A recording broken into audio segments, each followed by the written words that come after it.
This is TWIS, This Week in Science, episode number 752, recorded on Monday. That's right, Monday, December 23rd, 2019. A science decade in review. Hello, everyone. I'm Dr. Kiki, and tonight on This Week in Science, we will fill your heads with the past. It's time for that. But first, TWIS is supported by listeners like you. We thank you for your support. We really couldn't do it without you. disclaimer, disclaimer, disclaimer. There are moments in time when looking to the past brings perspective, and even more importantly, nostalgia. Nostalgia's pretty important. It's been a decade since the 2000s turned to 2010, so let's look back in order to begin again with the science that you have enjoyed on This Week in Science. Coming up next. I've got the kind of mind that can't get enough. I want to learn everything. I want to fill it all up with new discoveries that happen every day of the week. There's only one place to go to find the knowledge I seek. I want to know what's happening. What's happening? What's happening this week in science? What's happening? What's happening? What's happening this week in science? Good science to you, Kiki. And a good science to you too, Blair. And everyone out there. Welcome to another episode of This Week in Science. We are back again to talk about all the science that happened in the last decade. It's going to be a really long show, everyone. Get ready. No, we're not going to make it that long, but it's the end of a decade. Blair, Yeah. can you even begin to believe this? I'm having issues. Especially since I was around for a lot of this particular decade. It's very hard for me to think that it's been that long. But it doesn't feel that long ago. But it sure No. was. I mean, when you start getting to be as old as I am, you'll start to understand how things just start blending together. Yeah. That's true. You know, time will have all of our goats in the end. Is that the saying? No, that's not right. Time is the goat. Time is the goat. Time is the goat. a bitter mistress. No, that's not it. No, time is a goat. Time is the goat. Time is a goat. That's it, the goat. Yes. Everyone, we are going to discuss the last decade, so I hope you're ready to hit memory lane a little bit when it comes to science. And as we jump into the show, if you are not yet subscribed to This Week in Science, you can do so on YouTube. You can find us on Facebook, and we are all places that podcasts are found. Look for This Week in Science. And if you want information about the show, you can go to TWIS, TWIS.org, TWIS.org. At the website, you can also find a link to purchase the 2020 Blair's Animal Corner calendar. The orders have been coming in for the end of the year. So if you want to get them while the supplies last, because when they're gone, they're gone. No more. So make sure you get in there. Also, January 16th, we will be in San Francisco at SF Sketchfest at the Cal Academy of Sciences at their Nightlife event, doing our podcast live. So if you're in the San Francisco Bay Area, go to the SF Sketchfest website and get a ticket. Get a ticket. Get your ticket today. We hope to see you there. Such a fun event. I'm looking forward to it.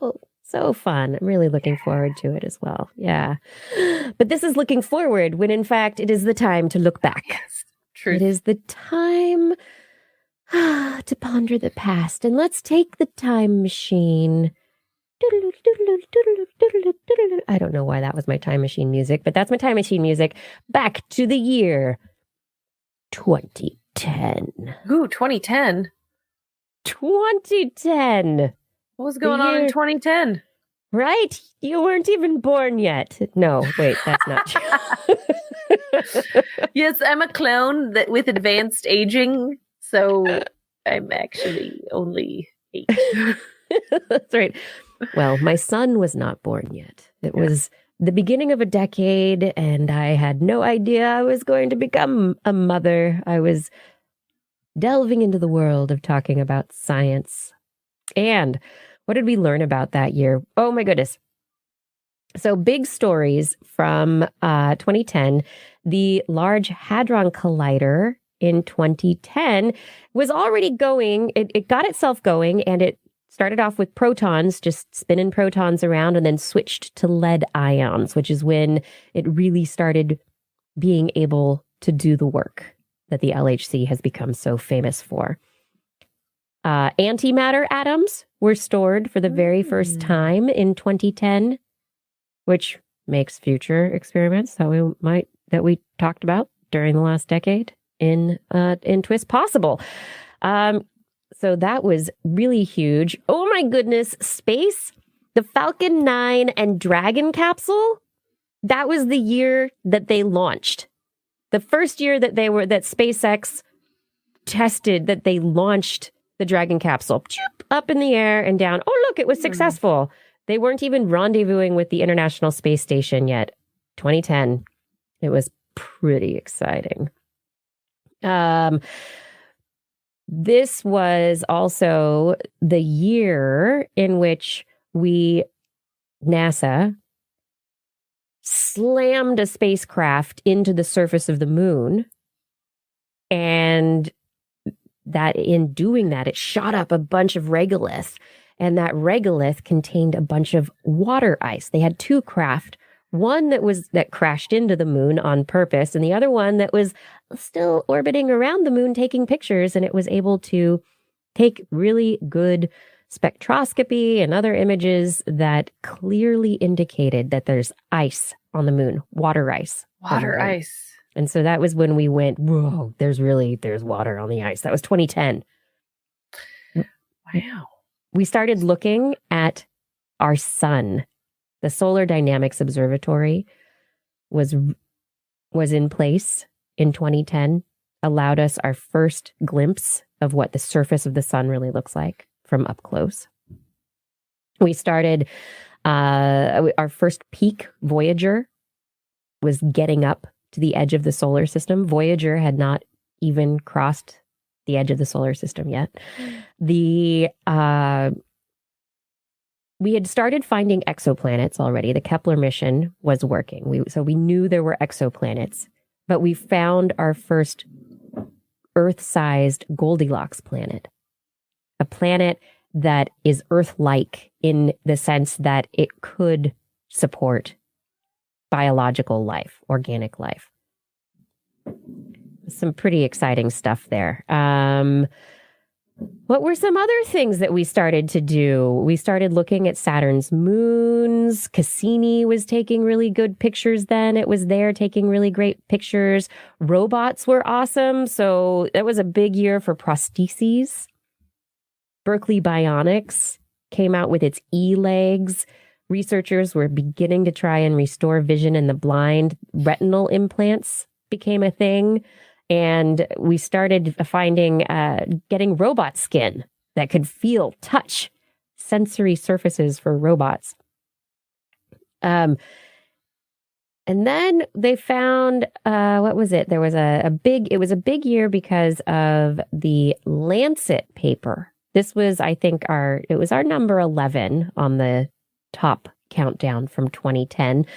But they retracted, the Lancet retracted the 1998 paper by Andrew Wakefield that suggested that vaccines caused autism. It was the year 2010, a decade ago, the year of the retraction. That's interesting for two reasons. One, because it took 12 years from the publication for it to get retracted. That seems too long. But I know. Second, that I really feel like the huge swell in anti-vax movement was after this. Yes. Yeah. Yep. What the heck? Yeah, right? What the heck? Looking back on this, that makes no sense at all. Come on. I think the last decade is going to generally be known for what the heck. You know, Why? What the heck? What the heck? Yeah. Let's see. Yeah, so that was 2010, It was a decade 2010. ago. Yeah, isn't that? I mean, I think the looking back 10 years ago, it's a very it's an interesting view on where we were, and I don't know, thinking about where we are now. Yeah. I think that it's an interesting mixture so far of things that feel like they just happened and things that feel like that was only 10 years ago. Yeah. Yeah, exactly. That's funny. We Well, ready for I'm gonna 2011? let you do 2011 because I didn't exist yet. I know you still weren't born.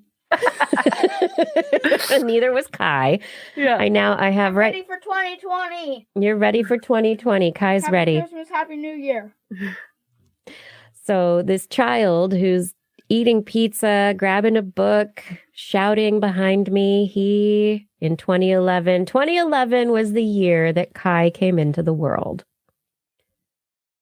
It is. So, Technically, I existed in. oh, you existed in my belly in 2010. That's true. It's true. So technically. Technically. But then you have to ask when life begins, and we don't want to have that conversation right now. Technically, I came into existence. Look, why not? We could have that conversation. It's a decade in review show. It's not a conversation about the moment at which life begins. Right. Yeah. Let's talk about our top 11 instead When life of 2011. began, that's when I was created. There you go. When it began. Yes. Who knows? Butterflies, quantum butterflies, effects. Yes. 2011. It's the year that Kai came into the world. And it is a year in which we first had quantum teleportation, quantum teleporter breakthroughs. That was the year researchers were starting to transfer quantum packets of information from one location to another, these wave packets. So it was a very exciting time in technology. And we know that a lot has occurred over the last decade in quantum teleportation and quantum computing. 2011, what else happened? Oh, it was a big fight against diseases. And also the fight against aging. There was a lot of research into aging. We deemed it the year of the vampire because it was the year in which a lot of the blood of the young children research started. That old chestnut. That lovely chestnut, which I love. It really brings me Kiki, joy. is this why you had a youngling? Yes, for his blood. No. No. I'm just saying it's an interesting coincidence. No, I mean, I hope he'll take care of me when I'm a lot older. Oh, my. Winky dink? You decide. But it was a year of research into malaria vaccines, into HIV, antiretroviral treatments, looking into universal virus cures. There was a lot going on. Fracking came onto the scene in a big way in 2011. It was fracking itself was our number 8 from the top 10 of 2011. Now, do you happen to remember if that was conversation about what fracking does to the planet or just fracking? No, it wasn't. Developments in fracking. No, it was the beginning of fracking of geological perturbations as a result of fracking. It was a lot of earthquakes started popping up in different places, and we started seeing there were also emissions. It was a year of a lot of interesting news. There was dark matter news in 2011. Science was hinting at dark matter, We still don't know what dark matter is. Hayabusa was a big thing in 2011. The Japanese spacecraft that landed on an asteroid came back and crashed. And then let's see, we also had the Watson, which was the IBM computer. That was 2011. We also had carbon nanotubes making synapses. So we were questioning whether or not the robots would replace us or whether they would be us. We found out a lot about the microbiome in 2011 and its importance for human health. And 2011, we saw a lot about extreme weather increases and Arctic sea ice loss. Things were starting to heat up a lot in 2011, and we were starting to see the effects. The Large Hadron Collider found a particle. There was more antimatter trapped. 2011 was a big one. They were searching. The LHC found a particle. They hadn't found the Higgs yet. Still looking for the Higgs. Oh, but my favorite story, the potentially faster than light neutrinos, because this was a story that came out in the fall of 2011.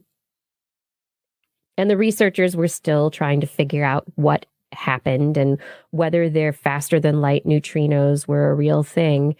And then they did all the data processing and looked into all the equipment and discovered that there was a cable that wasn't plugged in. And that happened in 2012.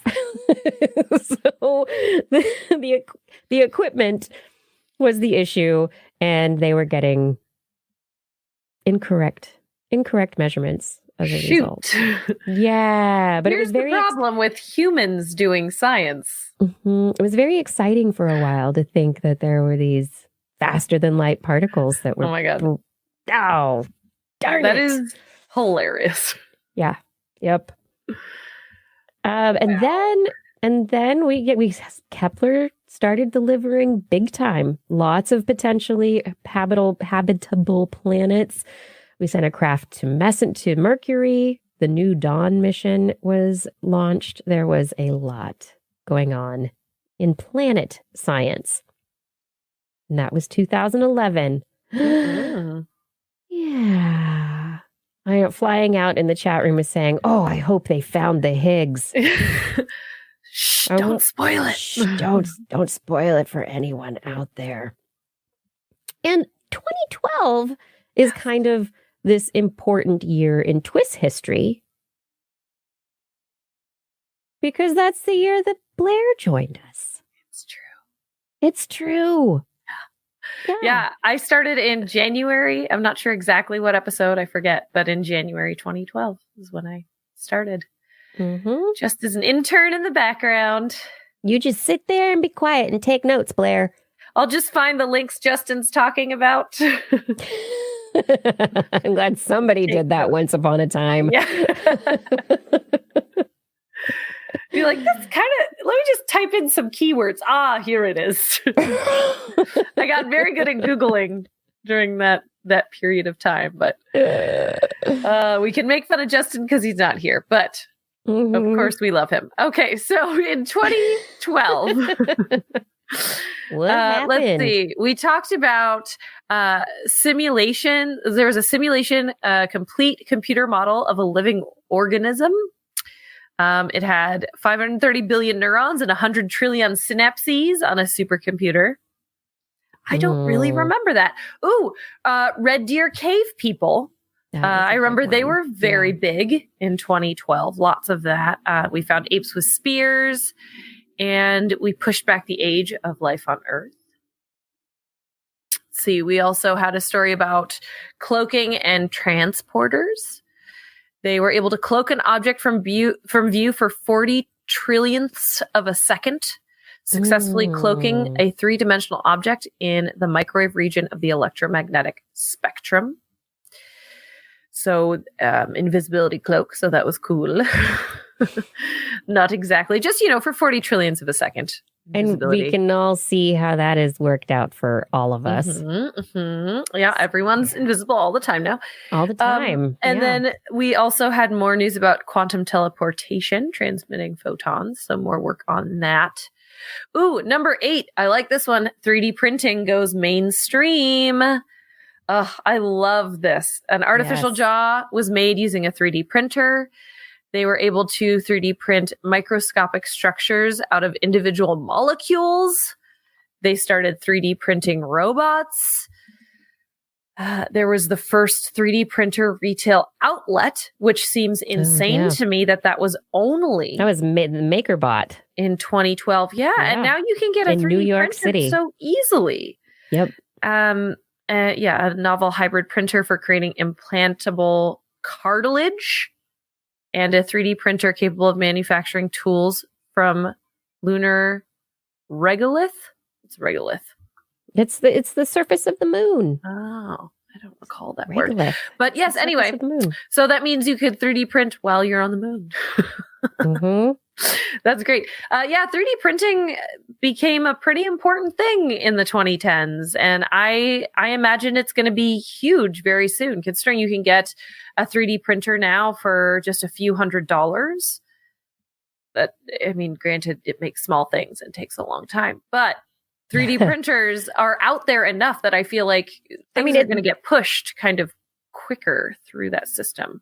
3D printers on a large commercial scale are already in use and are printing all sorts of things. But yeah, I mean, it's starting to affect more than just the hobbyists, I believe. I think it's starting to reach a point in society where people are building and making and using the printers that they're getting for more than just little trinkets. You know, that there's more coming out of them now, that the resolution of the printers now has gotten a lot better. But yeah, it's interesting to think that 2012, we were like, yeah, hey, 3D printers. What? Well, just imagine all of the things that you have to specialty order in your life. If people start figuring out how to make those for yourself at home, it's going to disrupt certain and methods the way that we have in the world. Right. And if if we're able to use materials that are reusable, and you have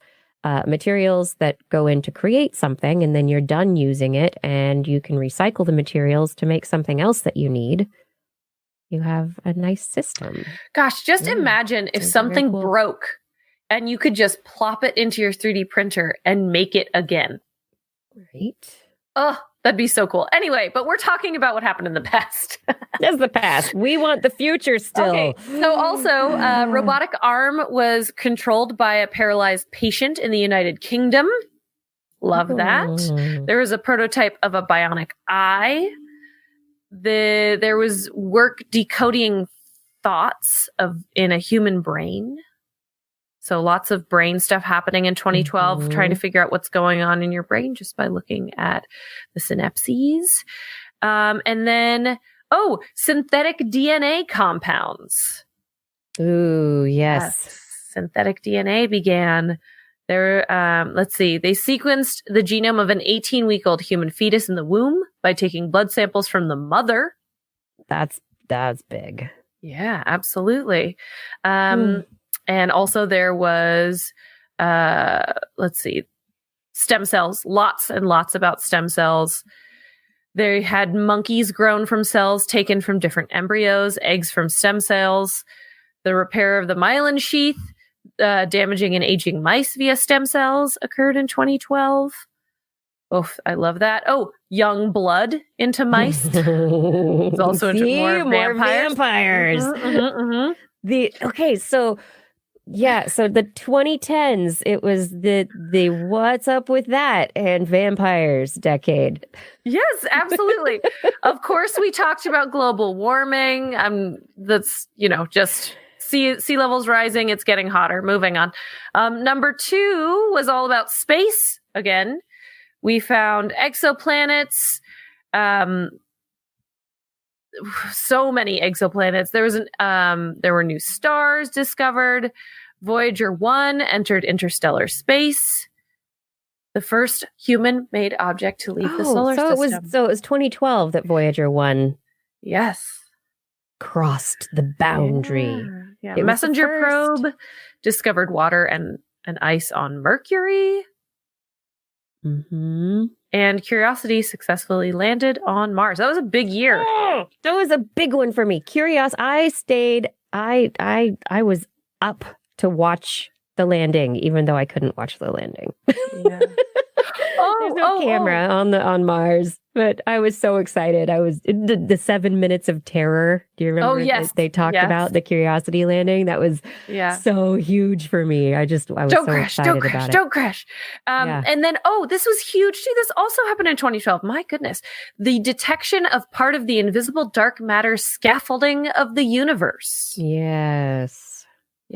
And then number 1 was the Higgs in the Standard Model.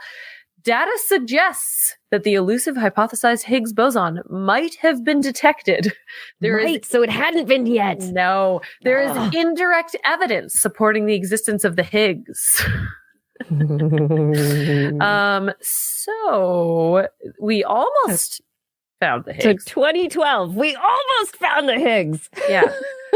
But we did find evidence for dark matter scaffolding, and Curiosity landed on Mars. I think that is pretty darn important. Oh, that's huge. Yeah. And as forever, climate change. Listen, Climate change. every year we found out, hey, guess what? It's bad. It's bad. Hey, you know how we said it was bad before? Turns out, hey, it's bad. How many years did we have to have that conversation before things started changing? Wait, still. I mean, we can go back over a decade of TWIS shows talking about climate stuff. Well, and this actually leads to number 11 from 2013 perfectly, if you would like to take a gander at that. What was? If you just tuned in, you're listening to This Week in Science. Tonight, we are joined by Dr. Kiki, as always, and myself, Blair Bazdrich, and we are looking at the last decade of our best of shows. So this is kind of a weird version of a clip show where we reminisce over the past 10 years of top 11 stories of each year. So we're at 2013. What do you got? What do I have? I want to stay in the past. I'm like looking at all these old stories and reminiscing now. Like, the past. The past. It was such a wonderful time. I mean, in 2013, that was the year that the Supreme Court ruled that naturally occurring genes are not patentable. That was important. But, on top of it, there was a big U.S. budget sequester that cut and shut down science. Yeah, and that's kind of what I was implying, is that we had some slows and some backpedals over the past 10 years, at least in our fair country. I mean, overall, I still feel like it's forward progress, but I do feel like it's been quite a bit of 2 steps forward, 1 step back. It's been a lot of that. And it always will be. I mean, that's... Oh, yeah.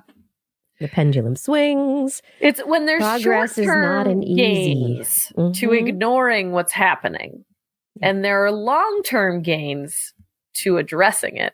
Yes. That's always going to happen. The balance between them is very difficult. Yes. Yeah. Yeah. But, science did carry on, even though there were some political, monetary struggles going on in there.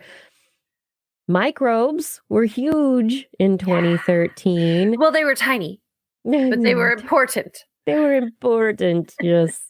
Hugely important. This is when we found in subglacial Antarctic Lake Vostok, which had been buried in ice for 15 million years, that samples of the lake's water contained DNA from over 3,000 little tiny organisms. From 15 million years ago. This was a big one.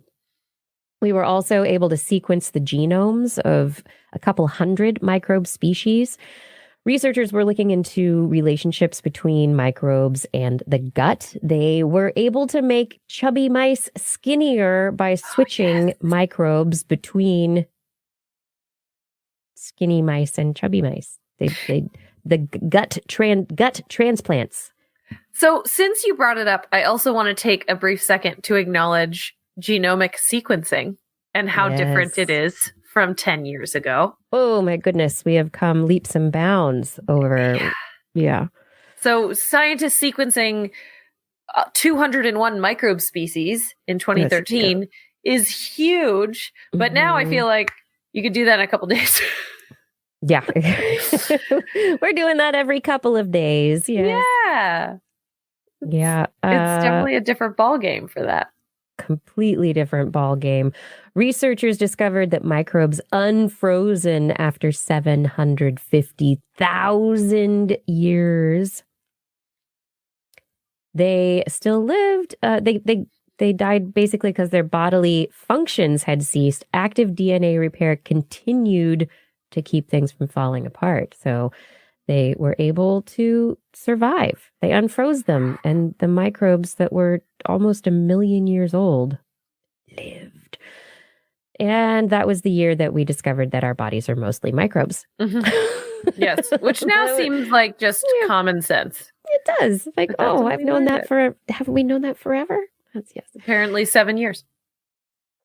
This was one of the first years, I think, that animal intelligence became really big on the list. Research. I wonder who had an influence on that. Oh, how interesting. Just a year after I began. We looked at crocodiles using tools to lure their prey. I loved that story. Oh my God. Didn't they not only use tools, but they cooperated? They cooperated, yes. Cooperating tool using crocodiles. So good. I recently saw a video of a bunch of baby crocodiles making these like yes, they sound like they're making but it's this high pitched, really weird frequency sound that it sounds like you would imagine like laser beams being shot in a cave sound like. Mm-hmm. Yeah, and So they were good. really, really very cute. I can't. It's hard to reconcile the cuteness of baby crocodiles with the cooperating tool using adults that they become. As long as they're not using that to lure us in. As long as those sticks that they're using aren't being made to look like a free Xbox. It's just a stick to look like a stick. They're using their cute babies to lure us in. Yeah. Scientists reported that dolphins have unique names in 2013, that they know their names and respond like humans and dogs. And then also that primates whisper. Mm-hmm. Mm-hmm. Non-human primates have whispers with each other. They tell secrets. Climate change, again, very big. So that was the IPCC's 5th assessment report that came out. At that point, it was only a 95% probability that humans are the root cause of global warming. That's because they hadn't debunked the other 5% yet. Yeah, I guess. I'm seeing also. Yeah. I'm reading ahead, Kiki. But this is the year we reached 400 ppm. Yes, it was the year that we reached 400 ppm. That it was measured like one day on top of a very tall mountain in Hawaii. Mm-hmm. Mauna Kea. What? Is it Mauna Loa? Mauna Loa or Mauna Kea. One of the two. I don't know which one. There's a weather station and they do the measuring at the top, and I don't recall which one. Yeah. But yes, I think it's Mauna Kea. But at the top, at the very top, up in the high atmosphere, they measured 400 ppm for the first time, and it was a blip, and then it went back down again a little bit. But now it's now we are just over 400 at this point. We're I at would have guessed 13 or something. I would have guessed that was way more recent. No. If you had asked me when we reached 400. Yeah. I remember the day I read that report. I remember the day I read that story. Well, because that was very sad. That was that point of no return they picked at one point, but I'm convinced it's just because it's a nice round number. They're like 400. That sounds big. It's a target. Yes. Yeah. It's a target. It's a target. Yeah. But away from the depressing thing, guess what physicists finally confirmed? I bet it wasn't the Higgs. It was the Higgs. Oh, okay. It was totally the Higgs. Yeah, wasn't Justin every year predicting that the standard model would be refuted? Yes. And then like 1 year, like forever, he kept saying, no Higgs, no Higgs, no Higgs, no Higgs. And then he switched and and then he predicted, I think there's going to be a Higgs. And so I decided to switch on him. And I said, no Higgs. And that was the year that it was that they found it. So, Oh my gosh. no, our predictions. There's competition in the prediction show. Yeah, unless first you're like show back. me and I just predict aliens every year That's right. There's aliens. in the form of tardigrades. So, Yeah, some You know. little microbes for sure. Let's see. The National Ignition Facility, NIF, produced more energy from a fusion reaction than the fuel used to ignite it, which was very exciting because the National Ignition Facility had been trying to reach fusion and do all sorts of. They hit fusion, and to get more energy out was great, but it's not the kind of threshold that was super wonderful, exciting, because they couldn't maintain it. They couldn't keep the ignition going. So it wasn't the kind of thing that was going to give us all instant fusion power forever, but they're still working on it. Hopefully they'll get there. I have dreams. One of the fusion experiments on this planet is going to give us fusion power. It's going to be amazing. The Ice Cube Neutrino Observatory, which I think is, and yes, it's a pun, but the coolest observatory on the planet. This is the one that's like a kilometer square block of the clearest ice on the entire planet.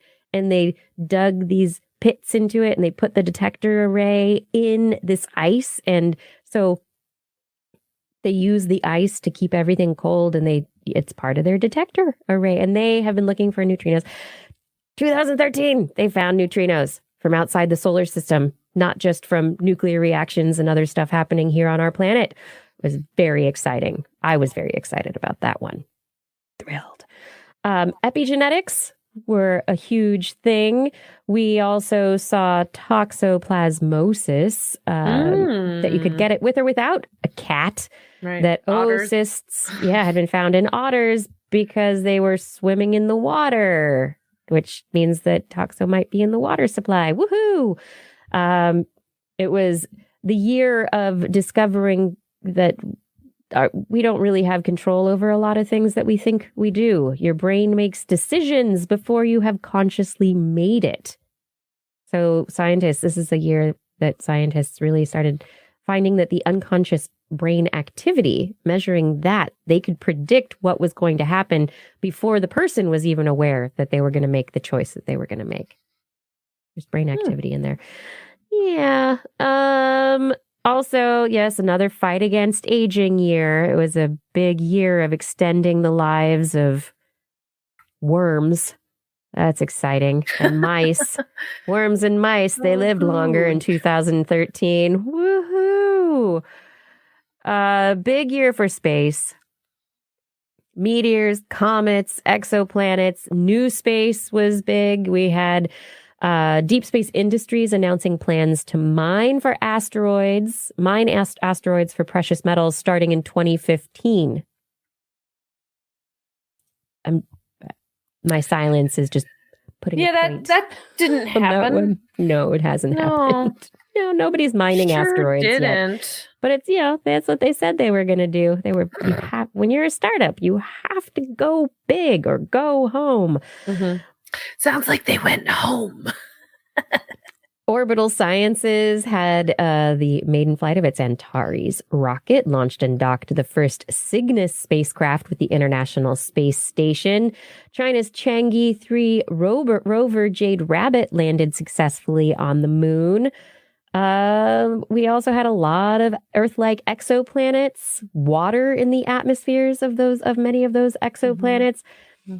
Voyager 1, really, really, truly interstellar in 2013. We also, of human evolution was huge for that year. And Blair, it was the year of slugs stabbing each other in the head. Yes. A date that will go down in infamy. Yes. I will never be the same in the best possible way. It's really, though, it just puts a whole new perspective on invertebrate sex, Yeah. on insemination, on hermaphrodite behavior, and on slugs. And on slugs. I'm so thankful to This Week in Science that it was able to provide me with this lifelong lesson and powerful moment. I really will never be the same. And this sounds very facetious, but none of us true. will be. It's really true. I learned about traumatic insemination because of this show. You're welcome. I'm you so are thankful. all welcome.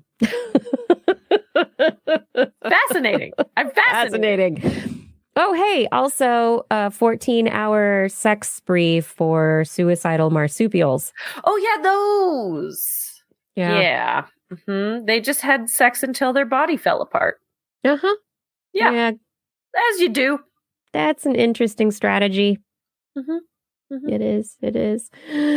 Okay, let's move on. 2014. Let's do it. Oh, my goodness. 2014. Let's see what we have. We have quantum teleportation again. Again. I know. It came back again. Let's see. It sent information over leaps and bounds, quote unquote. Whatever that meant. Gravitational waves. It's the first time they showed up in our countdown. Right? In 2014. Gravitational waves became a big part of the show for a while. I feel like we were talking about it almost every week. But they first made the scene here. We also found water in Earth's mantle in 2014. So there's that.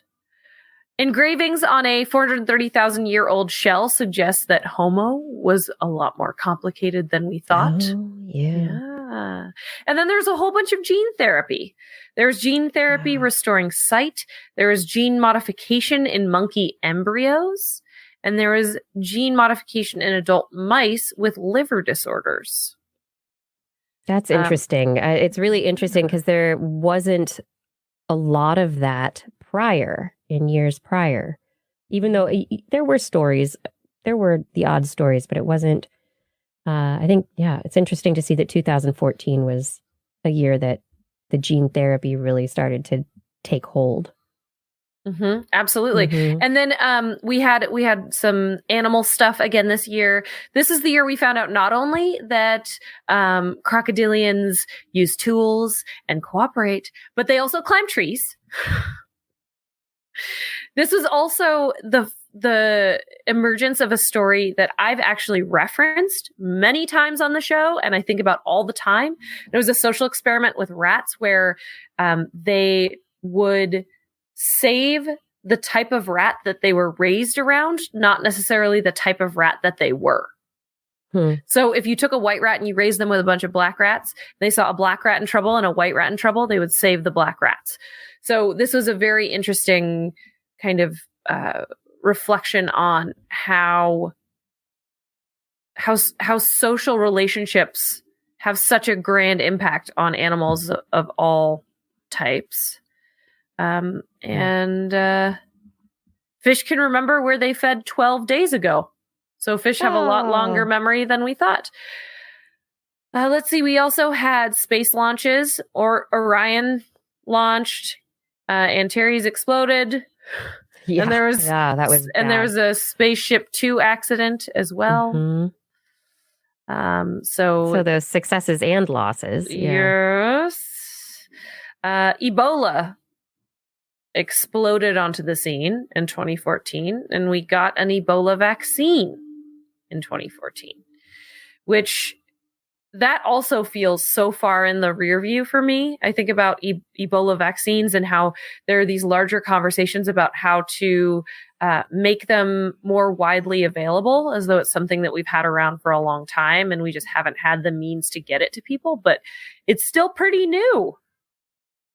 So it is very new. And I find it really interesting that this, it was 2014. I mean, this last year, 2019, one of our stories, big ones, was again Ebola vaccines, that they were actually successfully using these Ebola vaccines that have been under study for the past 5 years, 6 years. So it's interesting to see. Okay, they did the phase 1 trial back in 2014, and now these things are starting to really have a real world effect, much wider spread on the disease and allowing us to really fight this disease. Yeah, and I think even though it's pretty new, I think it came, I'm not going to say at the right time because there was lots of bad stuff happening. I'm going to say anything about this was right, but I think it was one of those moments where the Ebola breakout was top of mind to everyone, and so once the vaccine existed, a lot of resources and focus went to this one thing. And so it was able to move really quickly, which was really great. There was lots of interesting developments in genetics this year. So there was a new family tree for birds that showed a big bang in bird evolution after the dinosaurs went extinct. There was a human protein catalog published that could more easily look at kind of the way cancer develops and look at proteome. Yeah, the proteome. And then also lots of cool stem cell stuff. One of my favorites is that they could create stem cells from a single drop of blood, which means a finger prick could result in stem cell banking, which is insane to me. We haven't seen much in the way of that yet.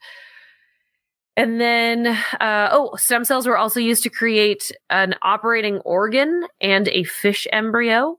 Came from fish stem cells, but still.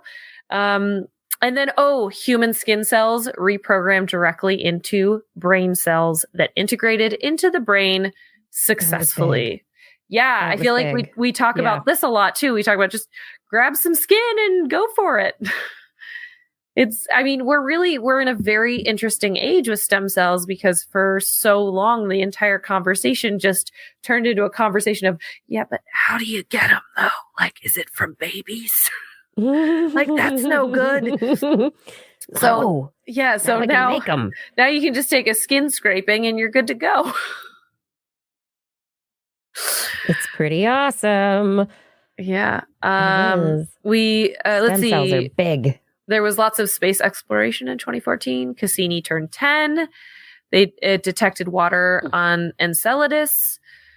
Kepler got a second chance and started finding planets. Yeah, they were going to. It was a short-lived mission, and they were going to what is it? Moonlight it, where they end the mission, but then they decided to keep it going. They gave it more time, gave it more resources. And they kept going, and they found a lot more. That was cool. Yeah. And back to Curiosity, who we talked about at the end of just the 2 years ago. The Curiosity found organic compounds and methane on Mars. So that's cool. Yeah, and I remember that was a big. It became a big question as to whether or not the methane was coming from a biological source underground, like bacteria, or whether it is from an inorganic source, like whether there's some other geologic process that is contributing to it. Yeah, absolutely. And then number 1 for 2014 was all synthetic biology. An artificial cell with organelles was created. The debut of XNA was in 2014. Yeah. We made it up. Yes. DNA that we made up. I love it. Yeah. Synthetic chromosomes were created in yeast cells, and synthetic DNA was used to create a partially synthetic bacterial organism. So Yeah. And I think that this the hasn't big moved question was, are we too making far. life? What are we doing? Yeah. I Yeah. feel like this hasn't really moved since 2014. Like there's research happening and we talk about it on the show, but it hasn't Yeah. got to this existential crisis of a question yet. Which I find interesting because these early studies, and there are a lot of these researchers and companies and institutions that are very good at the PR and, marketing their stuff and making it sound really, really amazing. Mhm. And the next step is going to be, we're going to do what we said we were setting out to do in the next year. We're going to do this. And then you sit and you wait and you wait and you wait and you wait because science is actually a lot slower and more methodical than the news cycle would have you believe. Yes. True. And so it is, that's an interesting aspect of looking back is going, okay, 2014, they were starting to create partially synthetic bacterial organisms, taking the DNA out of one organism, putting it into another, creating their own, genes, their own genome sequences, putting them in. But we still have not gotten to the point where a few years back, I was sitting in a synthetic biology conference and George Church was there saying, we are going to be printing, was it George Church or the other guy? No, it was some other guy. It was some other dude. But anyway, another big name, I can't remember,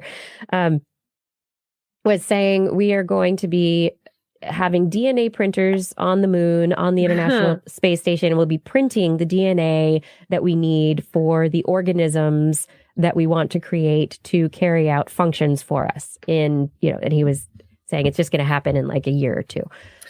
We're not there yet. Maybe getting there eventually, but we're not there yet. We don't have biological printers on Mars. No. It's No, we do not. happening. No.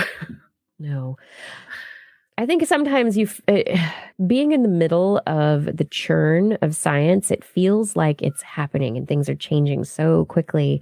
And then looking back, you realize, there have been big steps taken, but they took a long time to get to. And the change that we're watching happen is also taking a long time to get to where it's going. Yeah, I wonder how many times we said on the show, like, this changes everything. And it didn't change anything. It happens, Yeah, it happens. Oh, synthetic biology. Is it time for us to take a break? It is. It is. We've gone from 2000... We've gone from 2010 to 2014, and we are going to now move on to a short break. And when we come back, we will do the last 5 years of the 2010s. They're kind of little Portland drink koozie. It's so cute. Thanks, family. Okay, time to take a break. Yay! Yay! Stay tuned. There will be more This Week in Science in just a few moments. Stay tuned for more Blast from the Past coming up.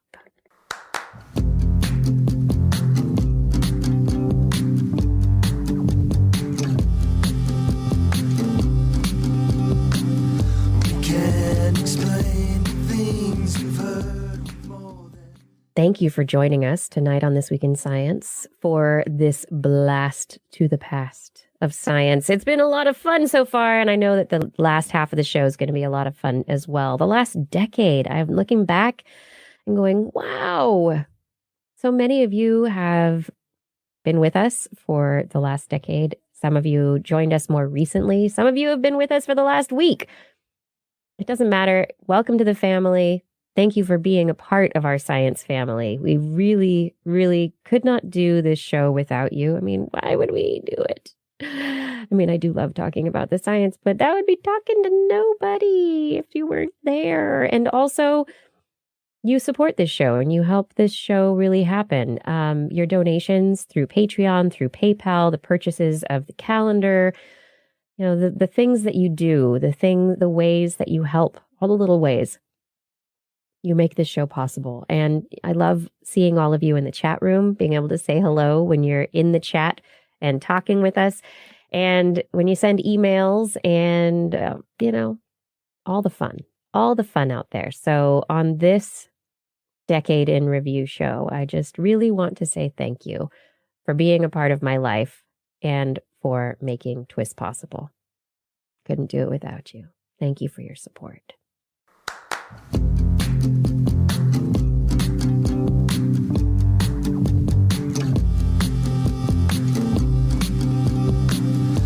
Can't explain things you've heard before. And we're back. You're listening to This Week in Science. And what are we doing tonight, Kiki? It's Monday. Why are we here? Why are we here on a Monday? Oh, dear. Yes, we are here on a Monday because later this week is the 25th and it's a holiday. And I think we're taking some time off. So that everyone out there doesn't really miss TWIS for 2 weeks, because the New Year's Day is also it's always on a Wednesday, and so you're not missing us that much. We wanted to get this show in, and we think it's just awesome to be able to look back at the last decade and kind of reminisce and think about where we've been and where we're going. So without any further ado, let us continue our countdown of the years. I guess now we're counting up, not counting down. We counted down last week. We're counting up this week. 2015. 2015. Oh, 2015 was the first year where we were selling a Blair's Animal Corner calendar, actually. Oh, it was. We were selling it for 2016. Yeah. Oh my goodness. Yeah. Which, if I can just get sappy for a second and say that, as a young person who fancied herself an artist and then was told that I couldn't be an artist because I'm colorblind, and then later in life said, no, I'm going to do it anyway. And then I just started doodling on my own. And then I recognized I had 12 of them, 12 of these doodles after doodling in 2014 and 2015, and chatted with Kiki, and we made a calendar. And now I actually have a reason to do art. I'm like an artist now. And I think I wish I could tell my 25 years ago version of myself that, speaking of going back in time, that this was going to happen, because I feel like it would have made her so happy. And it makes me really happy. And so I really appreciate everybody that supports this process and this endeavor. Okay, we can talk about science.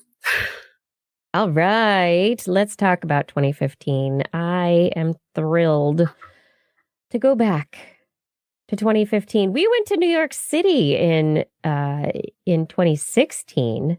We also had a Blair's Animal Corner calendar in 2016. And in 2015, the Paris climate talks resulted in a stricter agreement than previous meetings. Yes, the Paris climate agreement. The Paris climate agreement was, we're going to only allow an increase in temperature of climate from pre-industrial levels of 1.5 degrees rather than 2 degrees. And developed nations would help pay for undeveloped nations to do better. How are we doing on that, Blair?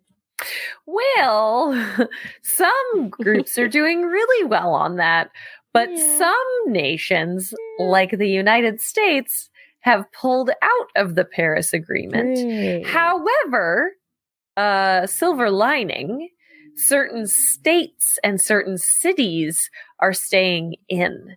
And so, was it last year? I got to go to the We Are Still In convention, which was part of the Climate Week in San Francisco. And it was a bunch of mayors and governors and company heads. Like, I think the CEO of McDonald's was there. And a bunch of groups have decided to stay in. So actually, I would argue this was a really great thing.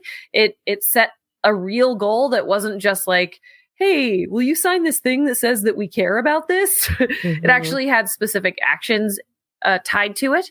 And it's created a good starting point to have this conversation.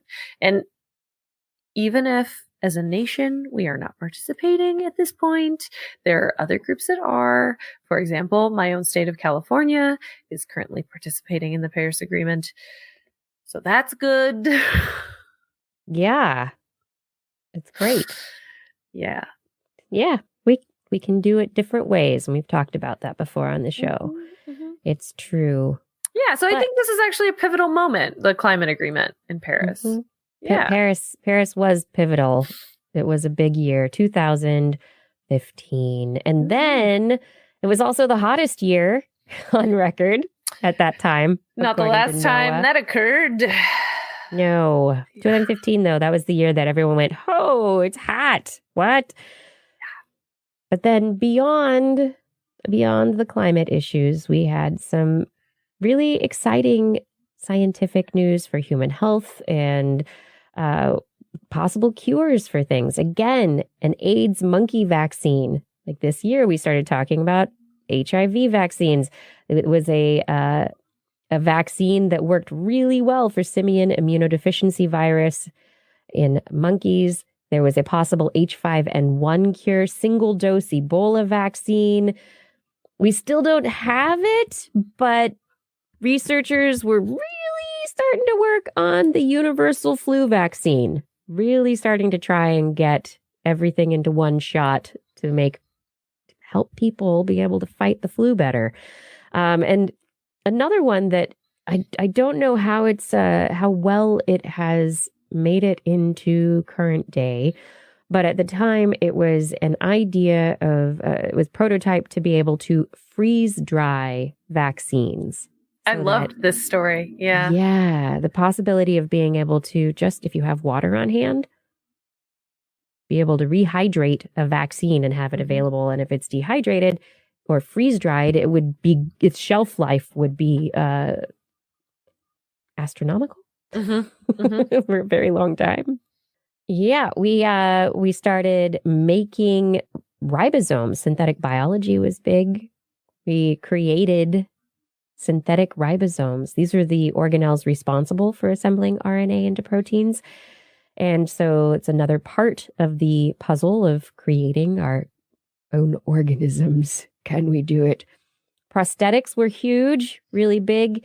Astronauts on the International Space Station virtually shook hands with a person on Earth as a result of haptics. It was a virtual handshake, a robotic arm on the space station interfaced with an arm on Earth, and the grip was similar. It was all through from space to Earth. There was a memory prosthetic device that people were looking at to potentially help people with damage to the hippocampus, to help them form new memories. They had problems forming them. So cool. There was also a DARPA prosthesis that was a prosthetic hand, allowing information to be conveyed back to the sensory cortex of the brain so that the user could feel what's in their hand, in their prosthesis, in their prosthetic. So you combine that with the thing from a couple of years ago where you can control a prosthetic that's linked to your brain. And then you also throw in there the robot skin that can feel touch, and you're just all there. You're good. You're good. You are. Water in space was huge in 2015. NASA reported that they found salty water flowing on the surface of Mars. They also found water all over the place, not just in the cold, dark shadows. And they think it came from asteroids all over the moon. And the Saturnian moon Enceladus was found to have a vast ocean beneath its frozen surface of salty water. Well, I think it was just in the last year or two that we really said we think that it's salty water, but that's what the assumption was once they discovered that it was an ocean on this Saturnian moon. We sent the Rosetta mission to Comet 67P Gerasimov-Chermenko, and it ended up there. Philae got there, the little lander woke up, sent information back to Earth. And I don't think that the lander had actually gotten to the comet yet, had actually landed on it, but they were looking at the comet, at this little comet, and they think there was a lot of water on it. It was very interesting because we were looking at a comet. We had a craft for the first time around a comet, checking it out. The Rosetta Philae mission was very exciting. The beginning of an exciting time in astronomy. Dwarf planets were pretty cool. We were starting to look closer and closer at Pluto. We were looking, I think it was the New Horizons mission that year that got to Pluto. Was that the year? 2015? Wow. Yeah. Wow. That's crazy. Okay. So, we were looking at volcanoes on Pluto, at potential atmosphere on Pluto. We're looking at Pluto's moons. They're also looking at dwarf planet Ceres. And so space astronomy was doing some very cool maneuvering around our solar system and taking a look at things that were going on around. And then microbiome was pretty big.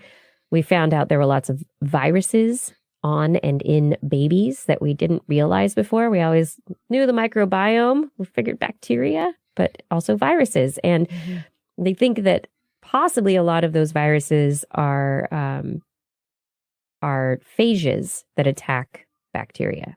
So it's bacterial viruses.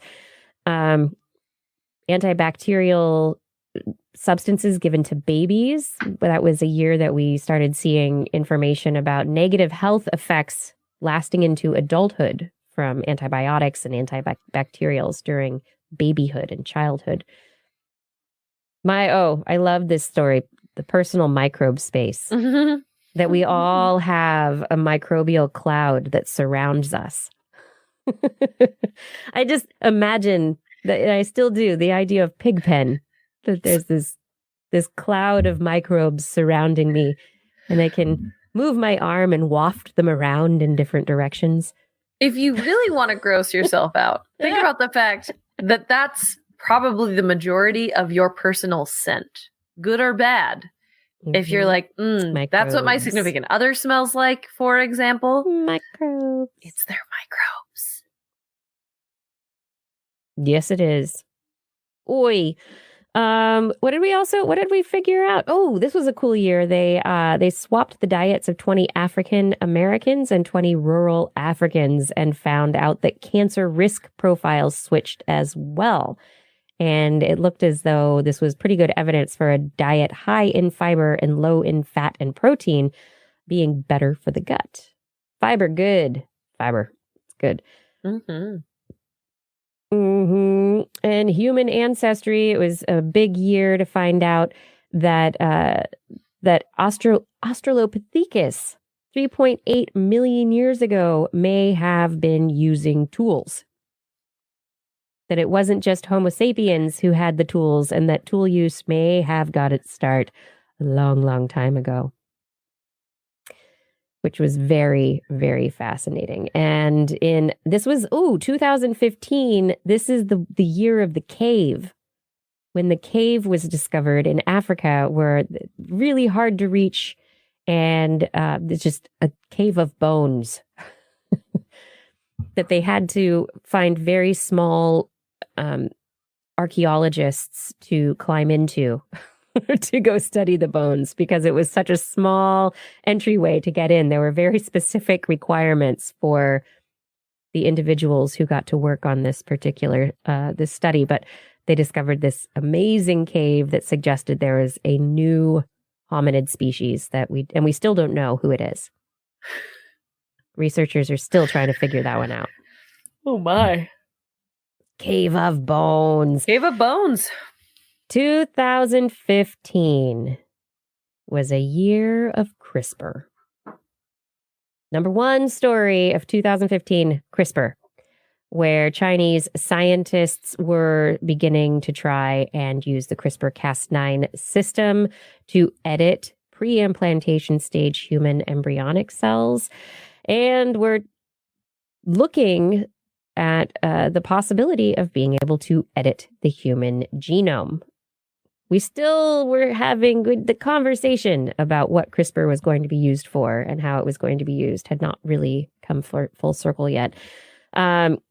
Researchers were starting to use gene editing to affect mosquito populations to try and figure out how to fight malaria and other mosquito diseases around the world. Yeah. 2015 was the year of researchers trying to bring the mammoth back. Right. Yeah, where's Justin when we need him? Yes. That means it was the year of Justin and myself arguing about whether or not we should bring back mammoths as well. Yep, pretty much. Yes, it was. Yeah. I was also a year of editing the editor, of trying to get Cas9 to be more efficient, because there are all sorts of off-target effects of the CRISPR-Cas9 system. And so the big question was, how can we make it better at doing what we want it to do so that we can actually use it on people? The CRISPR being used to edit mosquitoes happened a few times, and it was the first year that we talked about CRISPR pigs. They started using CRISPR technology to remove genes from pigs. So, and then putting them into mammoths? No. Yeah, no, putting them in. No mammoth pigs. We're not doing that. None of that. Yeah. And I think a big development, though, was a decision by the international gene editing community in 2015 to put a moratorium on editing human DNA. Mm-hmm. Mm-hmm. So it was the whole world got together and said, whoa, CRISPR can do all this stuff. It's a little bit more than we're using the zinc finger nucleases and the talons for. And we have these other gene editing techniques, but this new one is really making us stop and think for a second. And so, hey, everybody, let's all promise not to edit human cells. Let's fast forward a few years. Yeah, things got a little tricky. But before we do move forward, this was also a year of some fun Blair's Animal Corner stories. Yes. Skydiving spiders, sailing spiders. We also had great invertebrate sex. Again, it was head stabbing. It's always with the head stabbing, Blair. Yeah, it is. And I'm not ashamed. Spiders and head stabbing. All right. Yes. Let's go to 2016. Oh, let's look at 2016. Moving on up. I'm getting distracted. You have a corgi. Yeah, she's in my lap. I know. So to distract you. 2016. Number 11, Zika. Oh, Zika hit the scene in 2016. There was a Zika brain link. So there was a study looking at neural progenitor cells being infected with Zika and the infection leading to reduction in cell growth and division. But that was also the year that a Zika vaccine was developed. An experimental vaccine got FDA approved. It's not the only one that works in the works in the US at the time. So there was a lot of trials for different vaccines. So it's kind of the conversation we were having earlier where the ability to kind of learn about these outbreaks happening at home or abroad. But I think also Zika is probably one that caught people in the Western world's eye a little bit too, because it was something that could affect people from the United States on vacation. I do think that had something to do with it, right? Is that all of a sudden if you're pregnant, don't go to many countries. Yes, there was not a travel ban, but a travel warning. Yeah. And Zika did show up in our southernmost states. So we did in Florida. Florida and Texas. We started seeing some Zika. So with that happening, it was also this kind of realization. We started being able to have the conversation about climate change affecting the ecosystem enough that these animals were their habitats are changing. They're spreading. Yeah. that they can live in places they maybe couldn't live before. Yeah, absolutely. And That's such a good point. Is that Yeah.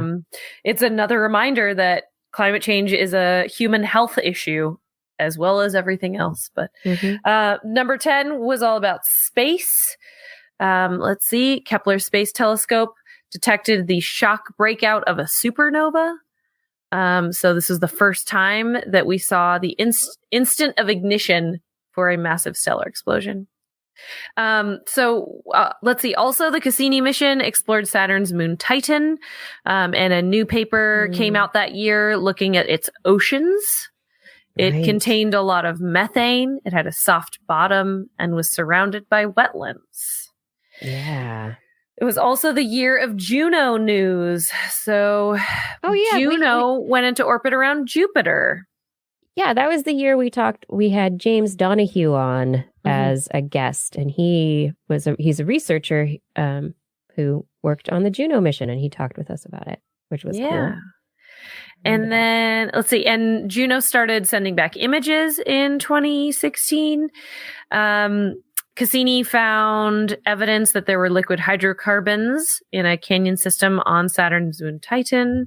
Let's see. And so much. There's a lot. Blue Origin news. It lands. SpaceX successfully returned its booster rocket to the water-based landing pad. That was so cool to watch. Yes, that was a big. God, that was 2016. My gosh. Yeah. Okay. And 2015 was when I moved to Portland. I can. Wow. Yeah. I now 2015, I have these little markers in my life. 2011 was when I had Kai. 2015 is when I moved to Portland. 2015 is when I went back to the zoo. So you went back to the zoo. Yeah. Then SpaceX landed. There you go. It all comes together. 2015 was an important year. Let's see. The Pluvian mountaintops were found to be snow-capped. Right.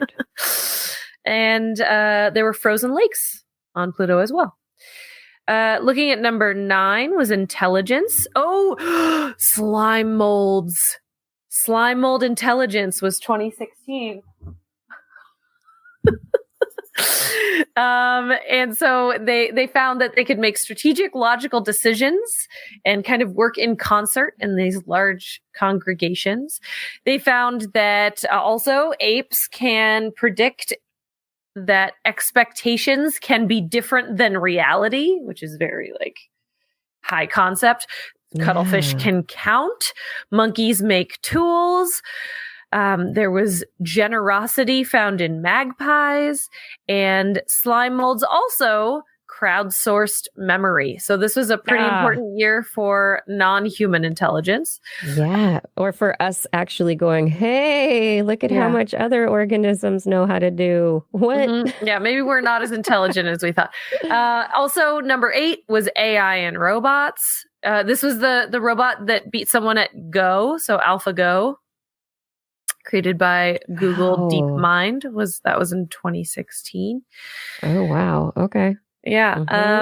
And then there was an X Prize for $5 million with IBM's Watson Group against another to develop and demonstrate how humans can collaborate with powerful AI technologies to tackle the world's grand challenges. I don't remember hearing what happened with that. It's still waiting. Yeah. So many. I mean, that's only a couple of years ago now, but so many of these, I'm like, oh, the potential of this. Oh, I'm still waiting. Also, Google DeepMind started learning and reasoning using memory instead of programming, which is terrifying and awesome.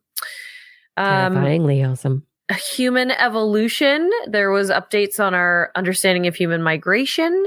Australopithecus coming out of Africa, and there was an understanding about African humans and the Netherlands being part of the equation. So Neanderthals mated with modern humans much earlier than previously thought. So this whole out of Africa theory, if this braided stream involved breeding with Neanderthals way earlier than we thought, then it's not so much part of the deal. Okay, number 6 was all about medicine. We found a novel antibacterial agent, Texobactin, which we've talked about a bunch, I think, since on the show. Yeah. And they were able to use it in new trials for antibiotic drugs, but it wasn't actually showed to treat human infection yet. The human microbiome we found there were genes in there that were potential for antibiotics that researchers could use, which is also questionable, but that's fine.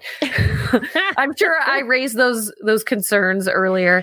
HIV was clipped out of genes by an enzyme. Oh, I loved that story. So they're using it in mice to great effect at this point. Oh. And they used it. They used it successfully, I think, on a person this last year.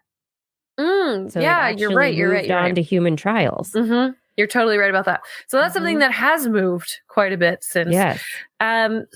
Scientists coaxed optic nerve cables. So they were able to regenerate optic nerve cables that were completely severed. And I love this. The 3-parent baby was 2016. Wow. And everybody went, what's a 3-parent baby? Yeah, so and it is the nucleus of a female egg that is transplanted into the egg of a donor that has the nucleus removed. The resulting egg is then fertilized with sperm. So this is if you have issues with your eggs, then you can take your own DNA and put it into a donor's egg case, basically. And then through IVF, it's still totally your egg pretty much, except for some things which, down the line, there would be DNA in there from everybody, right. But it would be mostly. There would be. It has to do with mitochondrial disease in effect. There are genetic diseases that stem from the mitochondria. And if you are able to use the mitochondria from another egg, all of the machinery and everything, and then put your nucleus in, you'll have the DNA from the egg donor. You'll have your nucleus of genetic information, and then you'll have your partner's genetic information. So technically 3 people's genetic information, but healthy mitochondria so that the disease doesn't set in. And so you can have healthy children. There you go.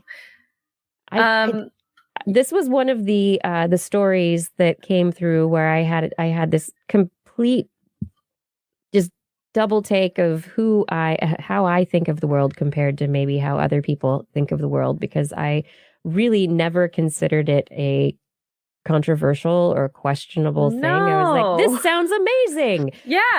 And to go out into the wider world in 2016 and find out that some people are against this kind of upset about it. I'm like, what? I don't understand. I still don't understand. This is my problem to figure out. I mean, we could get into a whole thing about what is science allowed to do and not allowed to do. And Justin would say all of it, and I would say most of it. And you'd probably say something similar to most of it. Yeah. But there are other people who believe that when it comes to human medicine, it's a lot less. So anyway, also in 2016, gravitational waves. Yeah. Gravitational waves. LIGO detector confirmed detection of the merger of 2 black holes approximately 1.3 billion years in the past. We had our Dave Friedel says 2016 is the year that you went to the Celestial Seasonings plant in Boulder, Colorado. That is true. Yeah. And he had to wear a beard guard so he could go in the mint room. Do you remember that? Anyway, speaking of why you might want to cover up your beard when you go into a food space, number 4 in 2016 was the microbiome and bacteria. So, we mapped the bacterial population of the surface of hedgehog teeth for some reason. No, it wasn't hedgehog teeth. It wasn't? No, it was teeth. It was the bacterial populations. But it looked like hedgehogs. It looked like hedgehogs. I was like, what does this mean, hedgehog teeth? because of the No, that's way human that food. The species of bacteria and the populations within the broader bacterial population, how they organized themselves. It looked it was reminiscent of a hedgehog. Yes. We also had a story about C-section babies and smearing them with vaginal secretion from their mom and then comparing the microbiomes from vaginally delivered babies. The C-section microbiomes appeared almost normal once that smear occurred, which I have to say, I have remembered this story, and I have a friend who had an emergency C-section, and I was like, oh, did you smear the baby? And she was like, What are you talking about? No. I don't think this is common medical practice yet, No. but it makes nothing but sense to me, and I love it. Smear the baby. Yes. And then there were also conversations about how probiotics could beat cancer and how gut bacteria controls glucose metabolism and just basically microbiome is everything. We also talked a lot about climate change again. Of course, there was the story. I think this was the year where there was the what is it? The funeral for the Great Barrier Reef. Somebody published that, right? And but it wasn't really dead. And then it's still not dead, guys. It's still not dead. It's still not dead. There's areas where there are percentage mortalities. Coral reefs can come back from percentage mortalities, but you have to reduce stress. So that's what this is all about, is like, hey, Great Barrier Reef is dying. It's not happy. We need to reduce the stress from climate change and other issues so that it can come back. So anyway, this was also, I think, the year that we learned about how frogs are impacted by climate change due to forest fire. I'm trying to see. I'm not sure if that's exactly why, but it was specifically the frogs are the indicator species for climate change, which they're already indicator species for water pollution. So that's very interesting. Right. It was very hot.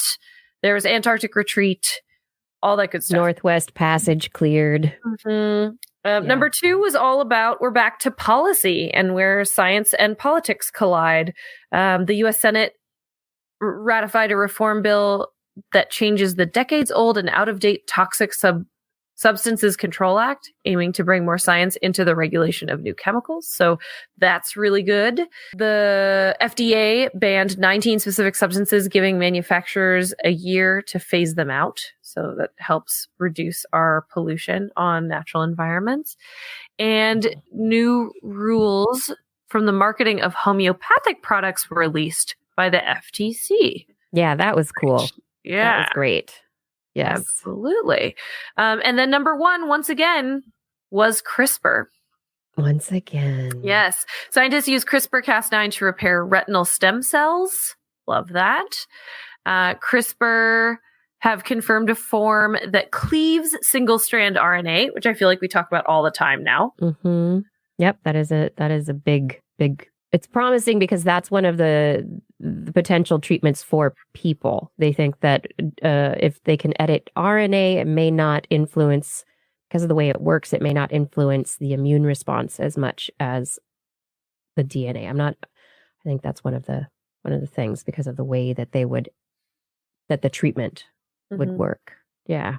Yeah. There was a CRISPR for cancer treatment that was piloted that year. Yep. Yeah. I remember that. And Stanford University indicated that it was time to test CRISPR methodology for repairing sickle cell in humans. And the first human trial of CRISPR therapy began in China. So they injected CRISPR or edited cells into cancer patients to determine whether the treatment is received safely and whether it allows the patients to fight off cancer. Yeah, so that was the year that they did start editing people, or trying to figure out ways that they could use CRISPR in people. They weren't editing germline. They weren't editing embryos that we knew of at this point in time. But yeah, Yeah. The And then promise of CRISPR was huge. yeah. And then my quote unquote write-in vote for this year was all about sperm. So there was a story, I forgot about this, that suggesting that tRNA hitches a ride on sperm as it travels down the epididymis.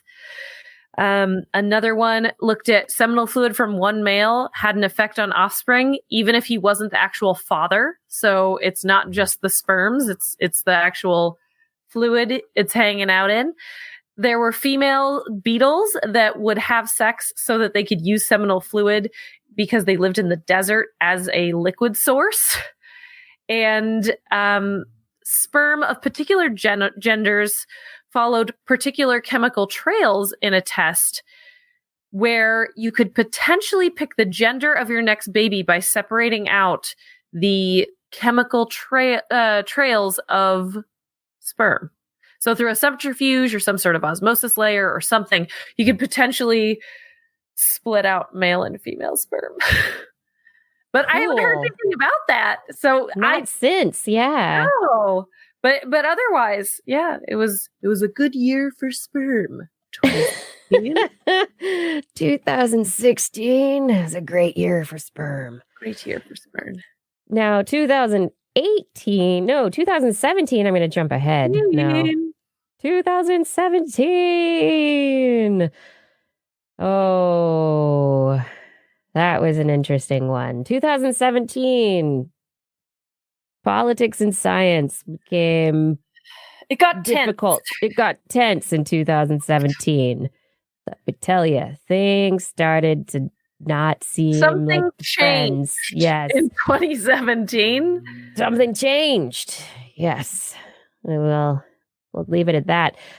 Moving on, though, looking back into the past, again, human evolution and the braided stream were absolutely a major part of 2017. Many stories about human origins and various species of humans. I feel like it just has the anthropology archaeology field for human origins, like that the study of human evolution. It's just ramping up. Like they've just got these finds, and now they've got technology that allows them to look deeper into the bones that they have. So that the evidence they have takes them further into what they can understand about our ancestors. I just feel like it's like on this train that's just getting faster and faster and faster, and we're learning so much more. I think part of it is because we've all kind of gotten over the braided stream thing. I think for a while there were people who didn't want to believe it. It wasn't a lot, but I felt only like there was one out of Africa. Yeah, but we're different from the other hominids that didn't make it. We were the good ones. Now that this is kind of just, it's understood, it's common knowledge now. There was this braided stream. There was intermingling going on at all levels in all places. It allows for a culture shift where you can go, okay, but first we have to check the DNA and see what percentage of what each of these things that we found is. And then from there, we can kind of deduce, like, where did they come from? And, so I think there was a culture shift that had to happen in order to allow for this kind of revolution that's occurring now, which is very absolutely. Yeah. Still a revolution into who we are with stem cells and work into aging. We're looking at stem cell science with teeth, hair cells, and the hypothalamus. And there was a lot of promise for finding youth in old age, rejuvenation, if not complete refreshing or complete oil change. Stem cells had a lot of promise for that in 2017. Cassini ended in 2017. That was I had cried tears. I cried tears at the end of Cassini. It made me sad. I stayed. I got up early in the morning, and I sat and I watched the last minutes of Cassini as long as I could. and I cried. It was sad to me. It was 13 years plus the years that it took to get to Saturn. Cassini was this amazing mission that gave us these beautiful images of this incredible planet and its moons. And it was something that we had never had before. And that, to me, it was pivotal, and I loved it. And so it was sad when it went away in 2017. But Juno, still at Jupiter, the Mars rovers that keep roving, they keep on going, the Voyager spacecraft missions that they're like, we're out of here. We're going to travel, man. You know, they kept going. And so NASA really, it didn't have a lot of new missions in 2017, but the missions it did have were continuing to be very successful and inspiring, and teaching us a lot about our solar system. In 2017, we were able to figure out how to make DNA less prone to errors and better at storing information. What do you say? Right. Better at storing information? No, not just genetic information, but stuff we want to fill it with, like that we could use DNA as a code to put the works of Shakespeare away for hundreds of thousands of years. That we could flash drive. Yeah, little DNA flash drives. And could we, and if we can get rid of the errors that it potentially has, that would be, which we all know DNA has, thanks to mutations that lead to cancer and disease and all that kind of stuff. You know, can we figure out how to make those errors less for our information storage? Could that also help us medically as well? Synthetic biology was big in 2017. Again, I'm always like, it's big. It's big. This is my adjective, I guess. Researchers advanced yet again. Synthetic organisms built from artificial genetic letters. They used XNA in synthetic organisms to create, and I love this word, it's because I'm important now, artisanal proteins. Designed by humans. Yes, XNA. Human designed for us. We're going to keep going. Gene editing. CRISPR was not the only gene editing technology that was being used in 2017. Zinc finger nucleases, which had been used for a long time, actually made a big showing in the research in 2017 from being used in living human beings to help treat disease, to genetic modification of embryos, and additionally, CAR T therapy to treat cancer. And this is the therapy where red blood cells are taken, or white blood cells are taken, T cells are taken out of the body and reprogrammed, and then put back into the body to treat cancer. And it has met with a lot of success so far. There have been some issues, but a lot of success with that.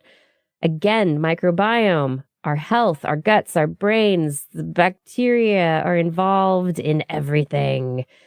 And climatia, once again. Yes. It just kept on going. And a lot of studies in 2017. Oh, yeah, that was the year there were a number of studies of old rocks that came out, and it seemed like it was like, no, it's 3.5 billion years ago. No, it's 3.55 billion years ago. No, it's 3.85 billion years ago.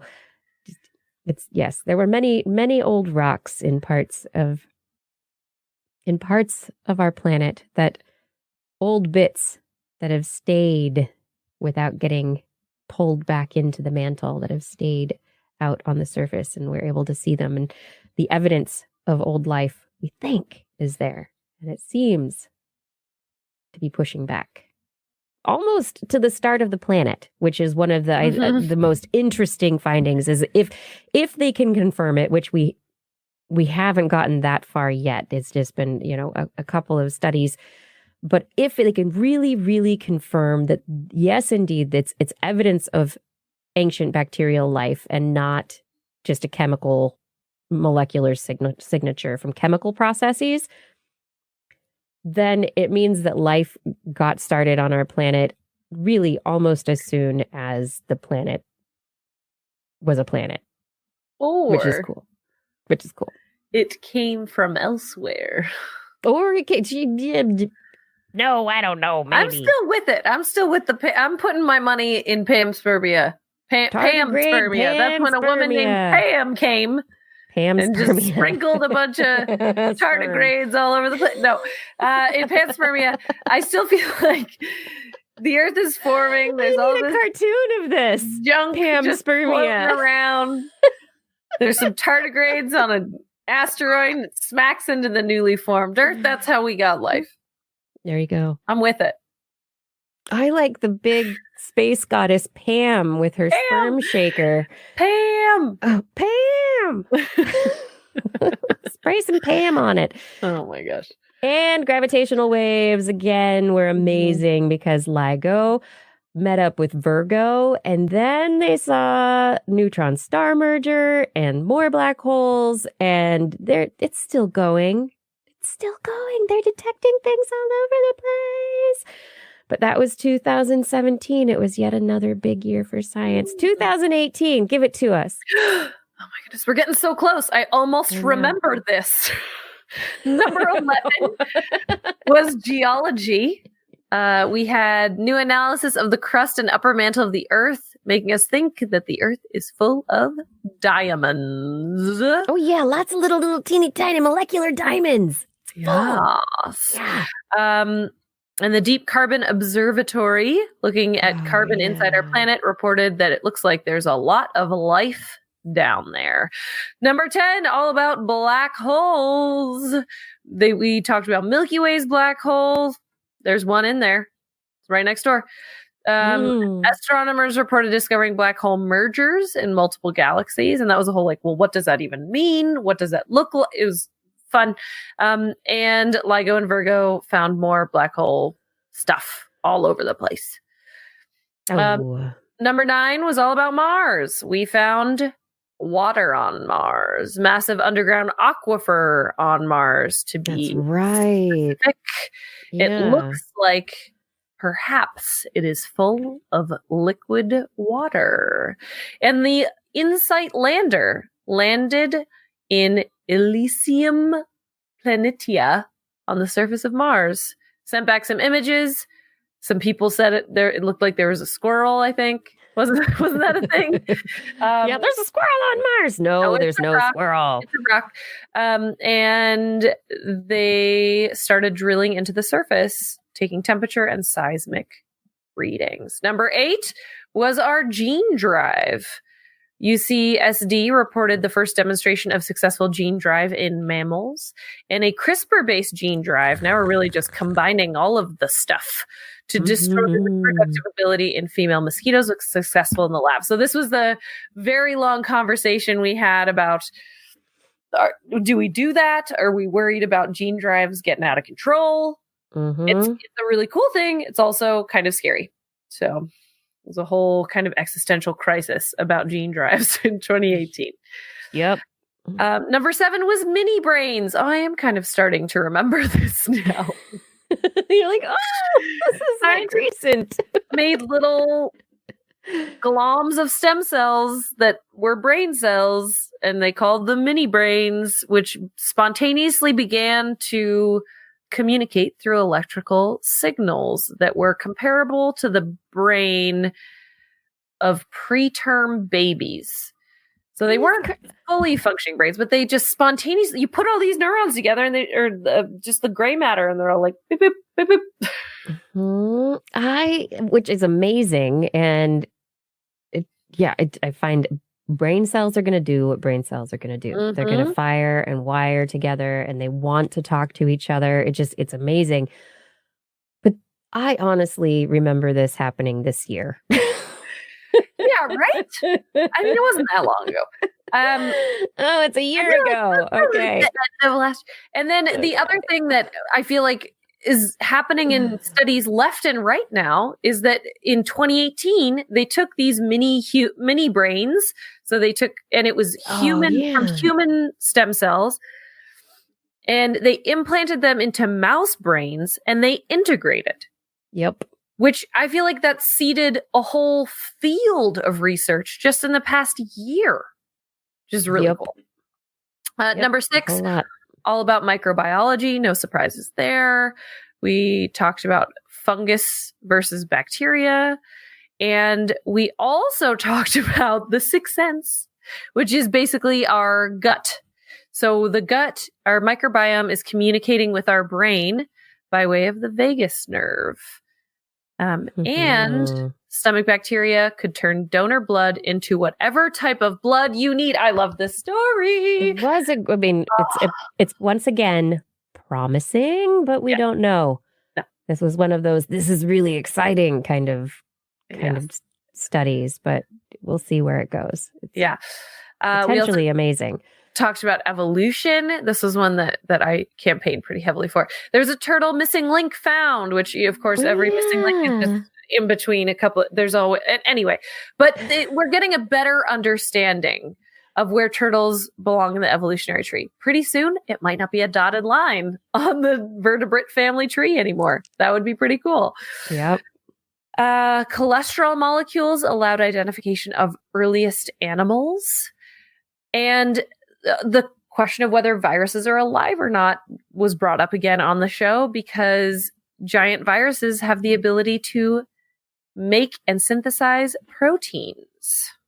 Yeah. Yeah. We had a whole bunch of neuroscience stories in 2018 as well. Lymphatic vessels showed to be the lymphatic key vessels to proper brain aging. Yeah, we need our brain to drain. Yeah. Microglia look and act differently in male and female mouse brains. But still cool. Mhm. Yeah. Men and women, they're different. Sorry, guys. We're biologically different. But here we go. Alzheimer's. Using human cells, researchers confirmed the presence of a protein that leads to damage that potentially causes Alzheimer's. So using a structure corrector, they were able to fix the mutant protein and reverse its cellular effects. Yeah. And then in 2019, there were even more studies on Alzheimer's that followed right along with this, that looking at ApoE4 and looking at various aspects. And I feel, I don't know, there's something about where we are in the Alzheimer's research right now that is it's tantalizing how close it feels like we are to getting some really good treatments. Yeah, I mean, I know we're not quite done here, but I feel like some of the things that are coming to light for me right now is that HIV, cancer, and Alzheimer's are some things that we might actually see some real fixes for in the next decade. And that is so exciting. Oh, and blindness as well. That's the other one that kept coming up is we might be able to fix optic nerves in people. That's or retinal cells, with retinal transplants or implants, these stem cell treatments or CRISPR treatments. It's very, very, very exciting. And I honestly say, there's this ongoing thing, 5 or 10 years. We're going to have that in 5 or 10 years. I mean, maybe not the actual drugs on the market in 5 or 10 years because none of the clinical trials have started, but I feel like the research is getting there to the point where clinical trials will probably start in the next 5 or 10 years and we'll be on the road to some of these treatments. Yeah. So good. I feel like it. Number 3 in 2018 was all about pregnancy. We had clone monkeys in China. We had maybe CRISPR babies in China. We had an effort to create embryos from stem cells from 2 male mice. It was unsuccessful, but there's interesting things there. And there was a live birth from a transplanted uterus from a deceased donor. Right. So all of that whole suite of stories, those were all very mind-blowing. Yeah. those were all what do we live in the future now kind of Yes. stories. Yes. Forget my flying car. I want my uterus transplant. That's tight. That's so awesome. Number 2 this year in 2018 was about climate change. The IPCC came out with the latest report, which is never good. But there were also some interesting implications environmentally. There were shrinking birds. There was damage to male fertility in insects. So sperm in insects was actually being damaged by climate change. And maybe this is a good thing, but there was an assessment on the economic impact of climate, and it indicated that we have to get moving. Number 1 in 2018 was all about anthropology. There was new Neanderthal art. That was amazing. There was a finger bone that we found that raised a whole question again about migration out of Africa. Once again, braided stream. African origins were multicultural. There were Neanderthal Denisovans that were mixing together. And there were hobbit folk. Remember that? Talked all about these hobbits that were mostly Neanderthal DNA. We found Neanderthals that made sculpture. And there was Neanderthal DNA virus resistance found in Africanus humanus. So basically just a real messy braided stream came to light in 2018.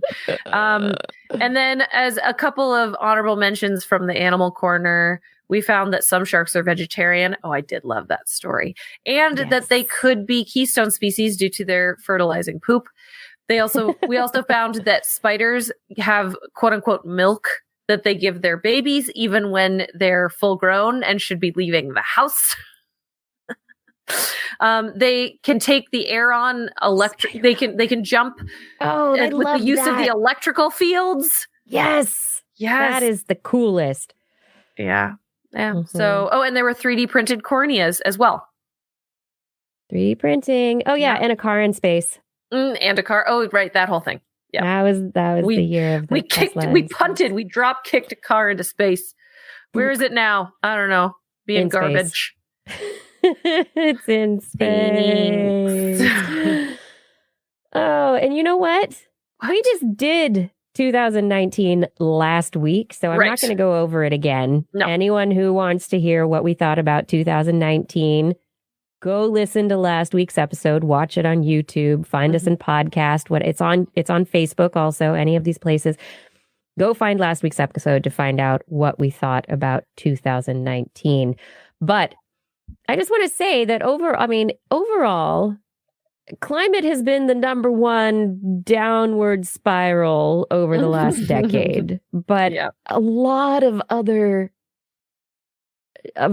technology and scientific discoveries are really promising and are moving us in wonderful directions for human health, for things that we can do in the world, things that we know about the animals that we cohabit on this planet with. I mean, there's just so much that we're learning. But just beyond that, Justin did some ranking of all of the decades countdowns, and he determined that the number one category of stories over the last decade was NASA and cosmology.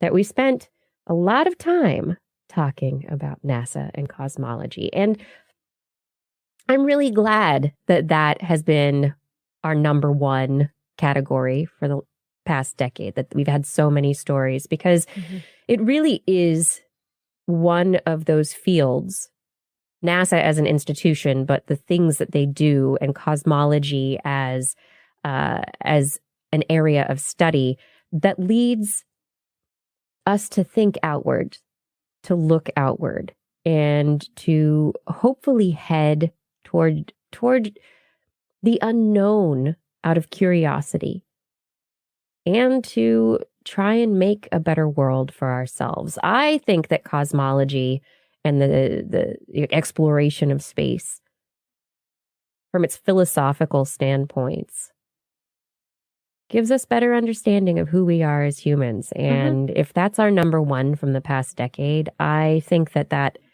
means a lot about who we are as people and our audience, what they enjoy. And it gives me hope. It really does give me hope. Even with all the fake news and all the misinformation that's out there, that we have something big and beautiful and wild and wonderful out there to look forward to.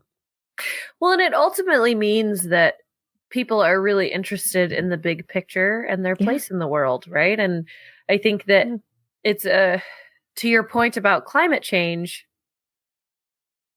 if you just think about it as this problem that we're facing that has consequences that are important but are not unavoidable, and that we could have a place in this massive, special solution. There are things to be learned from all of this stuff that we just talked about that we could put towards a better tomorrow. If it's in fixing climate change, if it's in improving our healthcare, if it's in understanding ourselves better and understanding other planets better, there's so much still to be learned, and there's so much still to be gained by what we've learned already. And I think that I'm excited to see what the next 10 years brings. I am too. I really am. Every once in a while, I'm like, oh my God, what am I doing? It's the same old stories, but it's not the same old stories. There's new stories, there's new discoveries, and we're the progress, that arrow of progress. We keep moving forward, even though sometimes politically or whatever things change. There is still scientific advancement that is impressive. And yeah, like you said, Blair, let's get a better tomorrow. We can do it. We have to work together. We have to reach across divides we think exist that are manufactured. We have to value all input from all people. And there's so much still to be gained. Yeah. I did a look back at the interviews from the past decade. And this past year was the largest number of interviews in a year, I think, that we ever did.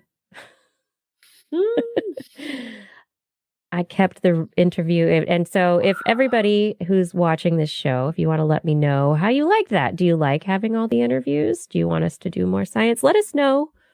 I put a push on the interviews because surveys said that you wanted more interviews. So I tried really hard to make that happen. And I will work very hard in 2020 and for the next decade. Am I going to do this for another 10 years? Are we going to do this for another 10 years? Oh, yeah. Yeah. I'll work on it. I'll keep working on it to get us the interviews. I'll keep working on it. Thanks, Noodles. Noodles says that we crushed it on the interviews. We did. It was good. I'm going to keep it going. All right, Blair. Yes. Thank you for reviewing the decade with me. This is very fun. Thank you for being born this year. I sprang to life in 2012. That's right. I'm so happy that I did. From the forehead of her father. No. If I can be serious again for a second here, this show has completely changed my life. Because I was in a space before I joined this show where if you had asked me, I would not have called myself a scientist. I may not have even said that science was one of my main passions. I wouldn't have considered myself someone who could talk about science to others or teach science to others. And I had no idea what my career path was. I was shoveling rhino poop and lion poop and I loved it, but I knew there was something else that was next for me, but I didn't know what it was.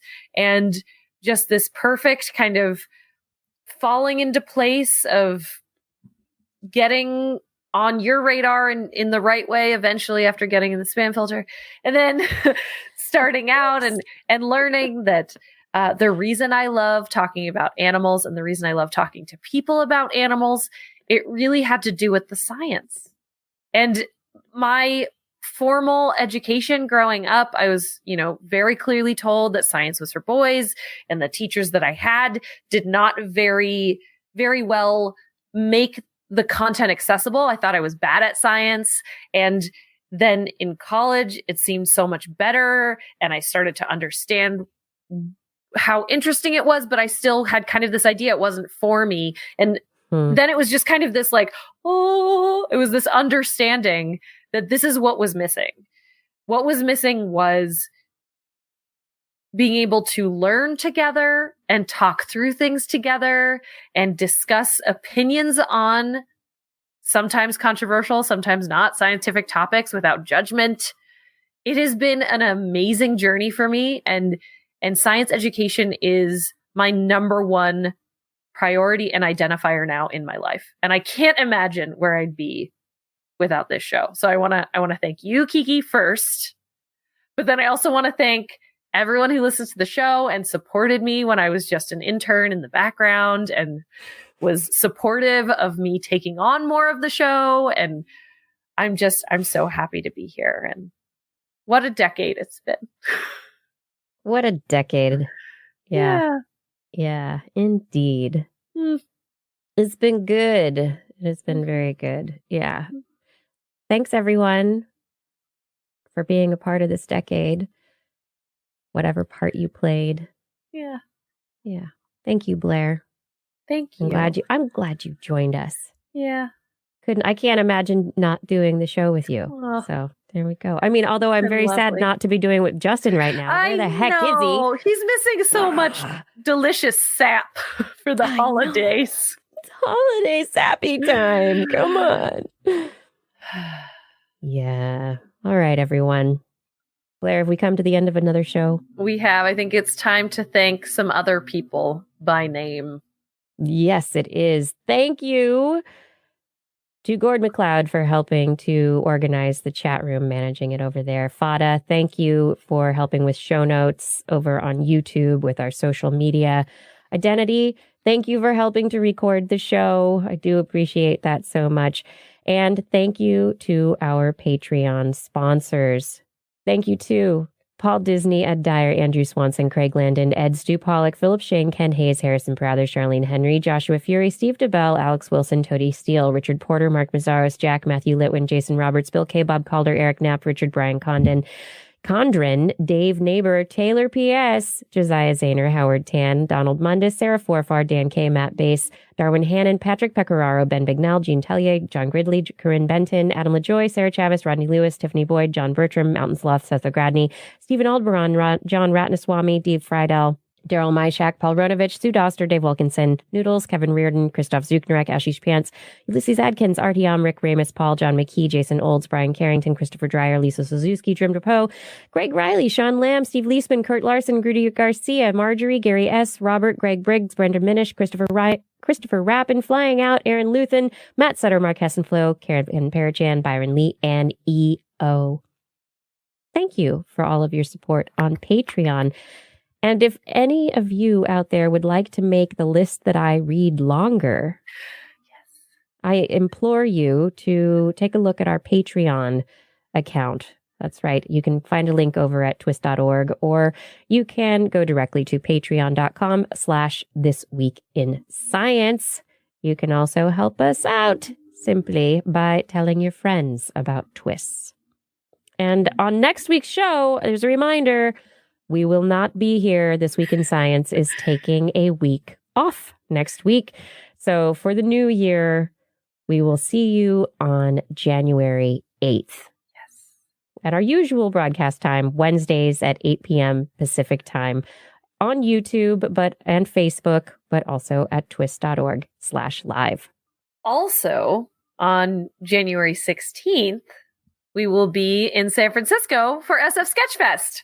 So Woohoo. if you are in the San Francisco Bay Area, or if you want to come out for some of the amazing Sketchfest shows, including ours at the California Academy of Sciences, please buy your tickets now. They are available. We'll send some information out over the interwebs, over our social medias, over a newsletter perhaps, and definitely it's on the Sketchfest website as well. Thank you for joining us tonight, for listening, for watching. We hope you've enjoyed our review. It's just kind of a nice happy hour where we reminisced over the past decade. This is also, it was a lot. There's a lot of science. It's also a podcast, guys. Just search for This Week in Science wherever you get your podcasts. And if you enjoyed the show, please tell your friends about TWIS and leave a review on whatever that platform may be. Yes. I can keep going. For more information about anything you've heard here today, show notes will also be available on our website. So we're going to have kind of this Mobius strip where we're going to link in the show to the show where there are links to the stories that we talked about in the years past. So that'll all be on our website. That's at www.twis.org. While you're there, make comments. Tell us if you enjoyed this silly decade in review show. And start conversations with us and other listeners while you're there. You can also still order our calendar. There are very limited copies remaining, but please order the 2020 TWIS Blair's Animal Corner calendar. You can also contact us directly. You can email Kirsten at thisweekinscience.com, Justin at twistminion@gmail.com, or you can email me, Blair, at blairbaz@twis.org. Just put TWIS, TWIS, somewhere in the subject line, or your email will get spam filtered into oblivion like mine did. Yeah. You can also ping us on Twitter, where we are at TWIS Science, at Dr. Kiki, at Jacksonfly, and at Blair's Menagerie. We love your feedback. So please, if there's a topic you would like us to cover or address, you have a suggestion for an interview, you have musings on some of the things we talked about tonight, please let us know. Meanwhile, we will be back here on January 8th in the new year in 2020. And we hope that you will join us again for more great science news. And if you've learned anything at all from the show tonight, remember, It's all in your head. This Week in Science. This Week in Science. This Week in Science. This Week in Science, it's the end of the world. So I'm setting up shop, got my banner unfurled. It says the scientist is in, I'm gonna sell my advice. Show them how to stop the robots with a simple device. I'll reverse global warming with a wave of my hand. And all it'll cost you is a couple of grand. 'Cause this week's science is coming your way. So everybody listen to what I say. I use the scientific method for all that it's worth, and I'll broadcast my opinion all over the earth. 'Cause it's This Week in Science. This Week in Science. This Week in Science. Science. Science. This Week in Science. This Week in Science. This Week in Science. Science. Science. Science. I've got one disclaimer, and it shouldn't be news, that what I say may not represent your views, but I've done the calculations and I've got a plan. If you listen to the science, you may just yet understand that we're not trying to threaten your philosophy. We're just trying to save the world from jeopardy. Jeopardy. And This Week in Science is coming your way. So everybody listen to everything we say, and if you use our method instead of rolling a die, we may rid the world of toxoplasma gondii. 'Cause it's This Week in Science. This Week in Science. This Week in Science. Science. Science. Science. This Week in Science. This Week in Science. This Week in Science. Science. Science.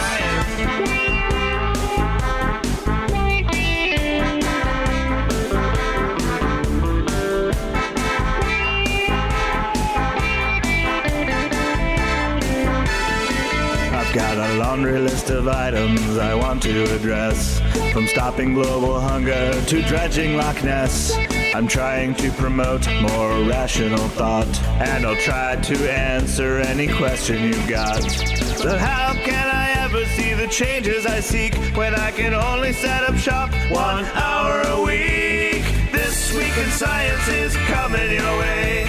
You better just listen to what we say, and if you've learned anything from the words that we've said, then please just remember it's all in your head. 'Cause it's This Week in Science, This Week in Science, This Week in Science, Science, Science, Science, This Week in Science, This Week in Science, This Week in Science, Science, Science, Science, This Week in Science, This Week in Science, This Week in Science, This Week in Science, This Week in Science, This Week in Science, This Week in Science, This Week in Science.